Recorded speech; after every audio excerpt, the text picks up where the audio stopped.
First off, I want to thank the brave men and women who work behind the wall. I want to thank them on a national level because their job goes unrecognized. How do they try to turn a guard? Well, correctional officer. Sorry, I apologize. But correctional officer.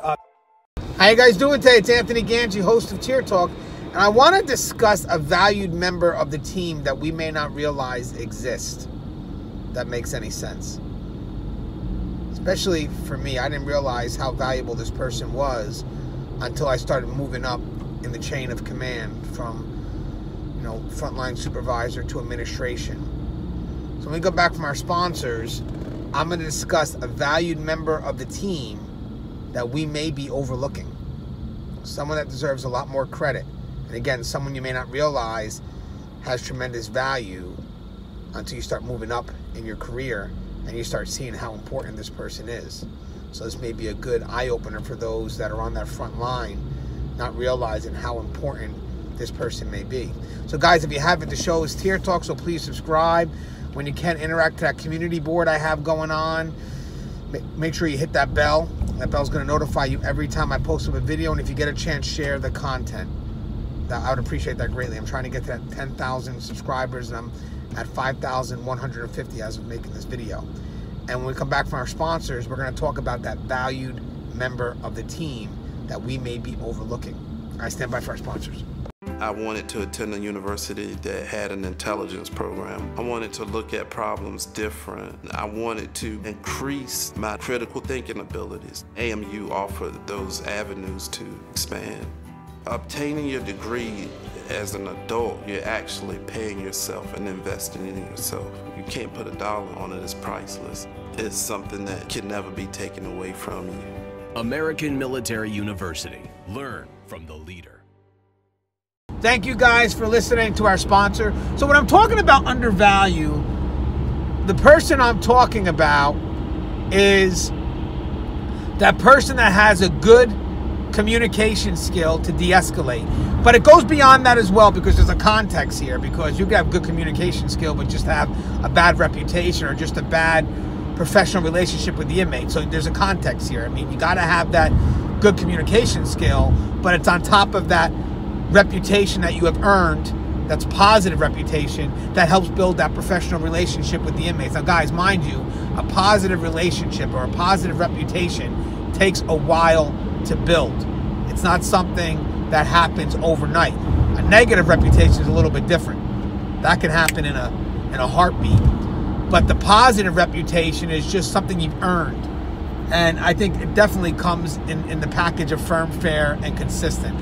We've mentioned this in the show before, but that firm, fair, and consistent really is the heart of who we need to be behind that wall.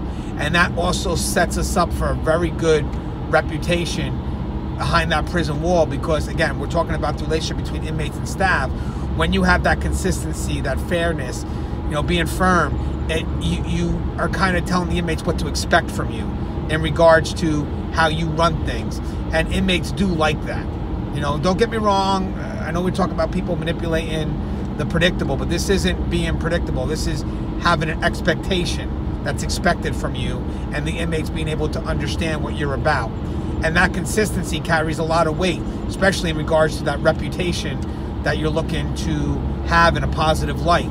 So, most of the experiences that I could think about, of course, this happens many, but the first things that are coming to my mind are those cell extractions. Sometimes the supervisor or mental health will try to make all effort to de-escalate. And again, we're talking about situations that can be de-escalated. Sometimes inmates, they may pull stunts and there's just nothing you can do. The behavior is motivated for some type of goal, and unless the inmate receives that goal, there really is no de-escalation. But sometimes there are those cases where it can be de-escalated, and that it does require some set of communication skill, but again, in the context of someone that the inmate has a professional relationship with, and someone that does carry a good reputation of being fair, firm, and consistent. And again, it's about the inmate trusting the officer. I'm not talking about it being in reverse. I'm talking about the inmate trusting the officer. That's the key. Or the inmate trusting the staff member. And again, that's where that reputation comes into play, and why it takes so long for that reputation to be built. So again, if the supervisor can't manage to get it done, and mental health, sometimes you get that officer or that staff member that can. because there is an established professional relationship, or the officer just has a good reputation on top of that good communication skill. And believe it or not, in a couple of years of me working on the job, I was that officer. And I don't know if I was appreciated as I should have been, because you may have people that are gung-ho to go in and do that extraction. But the thing is, when you start moving up and you have responsibilities, especially as a supervisor, you start becoming responsible for other people's actions. I don't think we want the cell extraction to occur unless it needs to happen. I think we want to make an effort at all times to try to de-escalate and bring things out smoothly.